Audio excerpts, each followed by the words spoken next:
Oh, this terrible freight train of stupid is still rolling, ladies and gentlemen. This is a Cow's Opinion, where we talk about the latest and today, once again, the lamest news and happenings in the world of video games. So you can like, comment, and subscribe. We are at an all-time high of 510 subscribers as of this video, which I'm very happy about.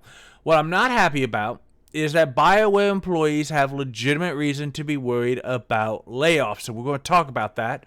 To summarize, ever since 2024 began, 2023 ended, so over a year from today, we have seen a massive pullback in video game industries because of overinvestment, because of a bunch of corporate CEOs and PR people and accountants making what should be creative decisions. When you have a product like a video game, the creatives have to be the ones running it. But what they're doing is that they're going online, they're finding a bunch of trendy buzzwords and putting that into games, and then they're trying to monetize the hell out of them. They're crunching the hell out of their employees, and then we are getting absolute smoking piles of garbage for games, and they're surprised that we don't like them. One of the examples of which is, unfortunately, Bioware, because Bioware announced Wednesday resulted in a few dozen people losing their jobs, and there's worry among the staff that it's going to be more. So the company put out a blog post and said that they didn't require support from the Force studio. Now, if you don't understand what that means that, hey, we think we have too many people based on how much we're selling and what projects we have coming down the pipe.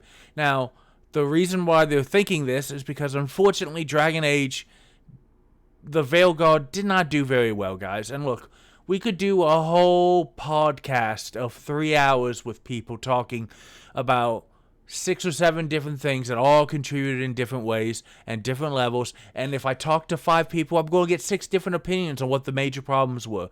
So I'm not interested in having that discussion right now. But suffice it to say that after the game took 10 years to make. It was originally supposed to be an online game, a service game. You know, you build your character and you go online continuously. It was supposed to be that way. And partway through the project, they changed it into the more traditional Dragon Age experience that you expect. And they hired a new story writer, but unfortunately they kept the stuff they already had, which is why the game was feeling a lot more linear. A lot of reviewers liked it, but unfortunately, players had a multitude of problems with the game. And after a 10-year game, you might as well just be freaking... You're not going to make your money back, guys. You're not going to make your money back on a 10-year development cycle. It's not possible. But I'm sure that BioWare thought that they could at least make some money. And then they were expecting to sell 3 million. And in their official response, they said that as of today, they have engaged 1.5 million. So first of all, that's half of what they were going for. You're not going to make money off of a 10-year game if you only have 3 million players. But worse than that, engage is not a good word. If they had sold 1.5 million copies, they would have said, we sold 1.5 million copies.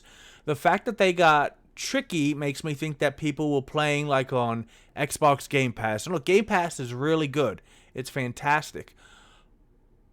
But it doesn't make as much money as a sale. And I'm worried that, unfortunately, Dragon Age: The Veilguard just completely whiffed.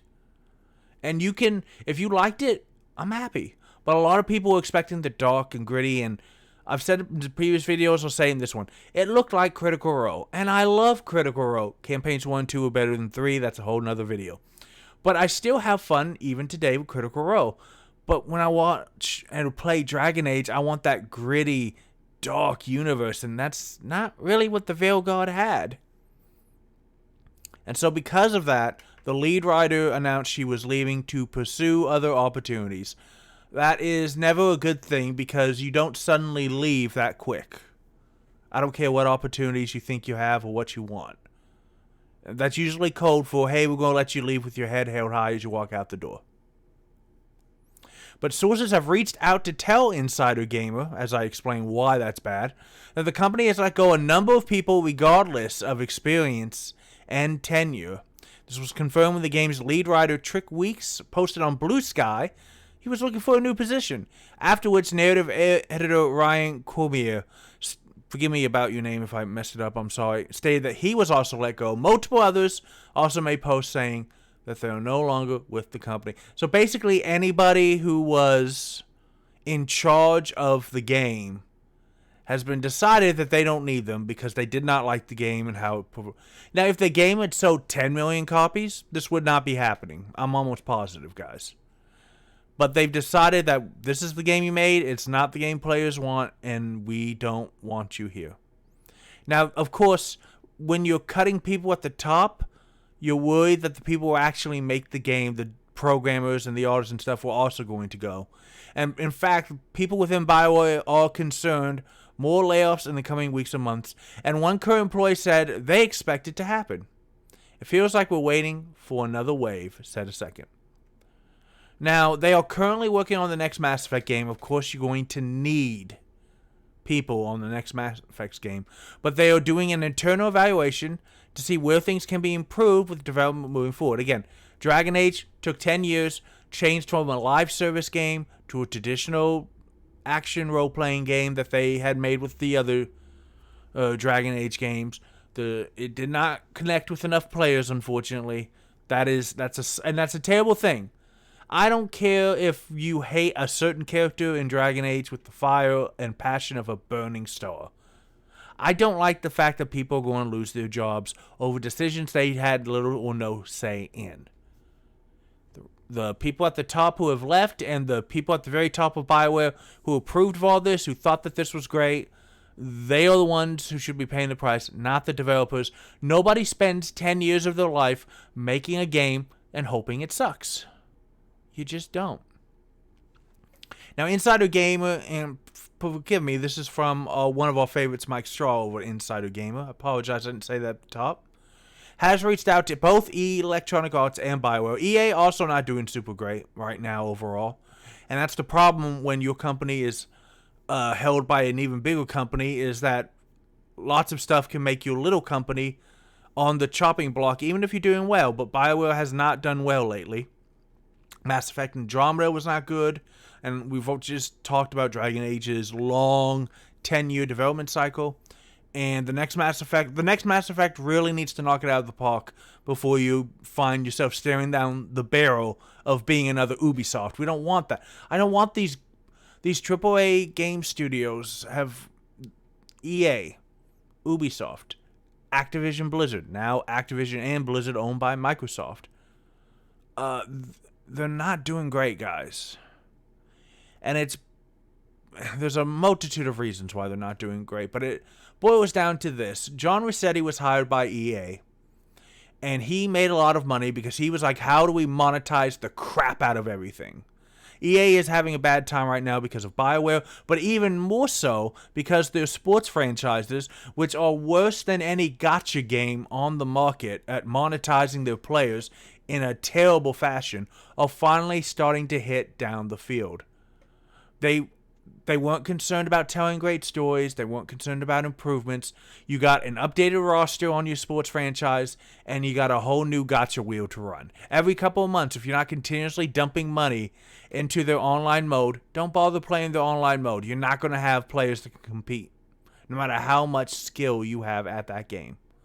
Ubisoft was guilty of this. Activision Blizzard was a freaking Bobby Kotick. Hell, of course, he was guilty of this.